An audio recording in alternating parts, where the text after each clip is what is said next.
ओम नमो भगवते वासुदेवाय नमो नमः। आज छठा अध्याय पूतना उद्धार। पूतना एक राक्षसनी थी।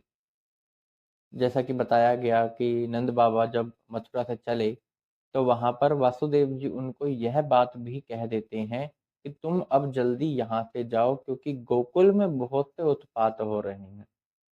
अब उनके मन में आते हुए यही चल रहा था कि वासुदेव जी को कैसे पता कि क्या हो रहा है गोकुल में, क्योंकि वह तो मथुरा में है।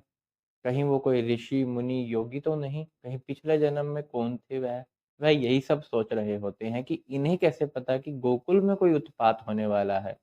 यदि ऐसा है तो शीघ्र ही हम पहुंचते हैं और देखते हैं कि क्या समस्या उत्पन्न होने वाली है। पूतना नाम की एक राक्षसी जो कि आती है और गांव हो, शहर हो, बस्तियां हो अहेरियों की, तो जहां भी उसे बच्चे दिखते हैं उसका काम ही यही है कि वह बच्चों को मार देती है अपना दूध पिलाकर, जो कि एक विष के समान है, जो कि पच नहीं सकता कभी भी।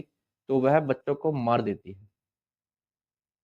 तो ऐसे ही जब वह नंद बाबा के यहाँ गोकुल में पहुंचती है तो वहां पहुंचने से पहले ही वह एक ऐसा वेश धारण कर लेती है जो कि बड़ी ही सुंदर स्त्री का होता है। वैसे पूतना राक्षसी है, लेकिन उसमें यह है कि वह अपने वेश को बदल सकती है। वह किसी भी रूप में अपने आप को ढाल सकती है। तो इसलिए वह अपना रूप बदल लेती है और एक सुंदर सी स्त्री बन जाती है, जिसके बड़े सुंदर वस्त्र हैं, जिसने सुंदर सुंदर आभूषण पहने हुए हैं, और वह नंद बाबा के यहाँ चली जाती है। अब इसके बारे में यहाँ यह भी बताया गया कि वह और कहीं क्यों नहीं जाती, नंद बाबा के यहाँ क्यों जाती है। तो इसका कारण यह बताया गया है कि भगवान की ही ऐसी इच्छा थी। भगवान यह चाहते थे कि यह और कहीं न जाकर किसी और के पुत्र को ना मार दे, इसलिए उनकी ही शक्ति से बाकी सभी पुत्र उसको नहीं दिखते। जितने भी गोकुल में पुत्र होते हैं, उनके रहते उनकी शक्ति के प्रभाव से पूतना को कोई और पुत्र दिखता ही नहीं है, तो वह नंद बाबा के वहां चली जाती है।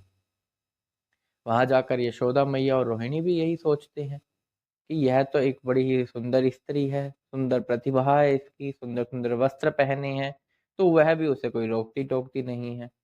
जैसे ही वह कन्हैया के पास जाती हैं, वो कन्हैया अपनी आंखें मूंद लेते हैं। अब उनके नेत्र का मूंद लेना, वहां पर श्री वल्लभाचार्य जी के कुछ कथन है, वह सुनिए।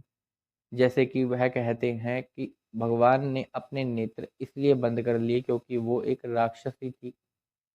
भगवान ने अपने नेत्र इसलिए बंद कर लिए क्योंकि वह नहीं चाहते थे कि यह इसके योग्य भी है कि यह मुझे देख सके। भगवान ने अपने नेत्र इसलिए बंद कर लिए ताकि वह बाकी सबकी रक्षा कर सके, क्योंकि पूतना एक राक्षसी है और उनके भक्त पर कोई भी आँच आए तो वह उसी समय उनके लिए तैयार रहते हैं। और किसी प्रकार से किसी पर संकट ना आए तो उन्होंने अपनी शक्तियों का प्रयोग करने का के लिए ऐसे नेत्र बंद करे ताकि वह अपने भक्तों की रक्षा कर सके। और भी बहुत से कथन बताए गए जो कि श्री वल्लभाचार्य जी ने उन्हें संबोधित करे हैं कि भगवान श्री कृष्ण ने किस किस कारण से नेत्र बंद कर लिए, वह नेत्र बंद करने के क्या क्या कारण थे। अब पूतना नहीं जानती थी। मानते हैं कि पूतना ने वेश बनाया था, लेकिन वह जिनको उठाने वाली थी, जिनको दूध पिलाने की सोच रही थी, वह भी कम नहीं। वह तो यूं है कि राख की ढेर में जैसे अग्नि छुपी होती है, ऐसे ही उन्होंने अपने तेज को छुपा रखा है, अपने प्रभाव को छुपा रखा है।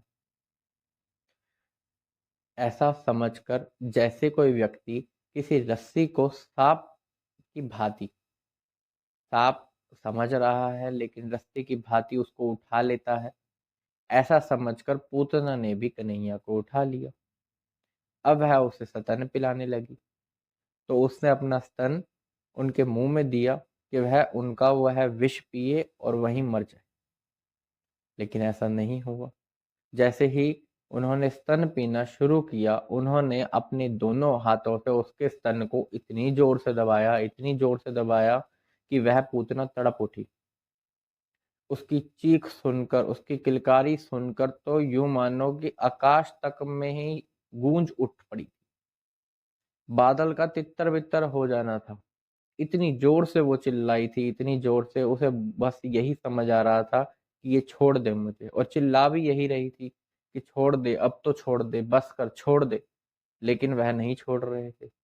और वह तो दूध पी ही रहे थे, लेकिन जो रोष उस समय था, तो रोष के अधिष्ठाता देवता होते हैं रुद्रदेव, तो वह विष पी रहे थे और जो दूध है वह कन्हैया पी रहे थे।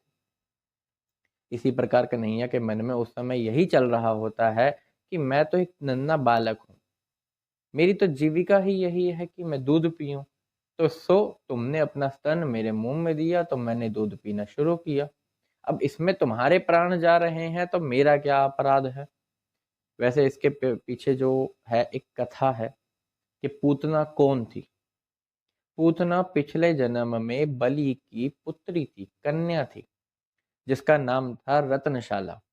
जब वामन भगवान बलि के पास आते हैं तो वह पीछे खड़ी होकर सोच रही होती है कि कितना सुंदर है, कितना स्वाभाविक है, मैं चाहती हूँ कि मेरा भी ऐसा पुत्र हो और मैं उसे दूध पिलाऊं।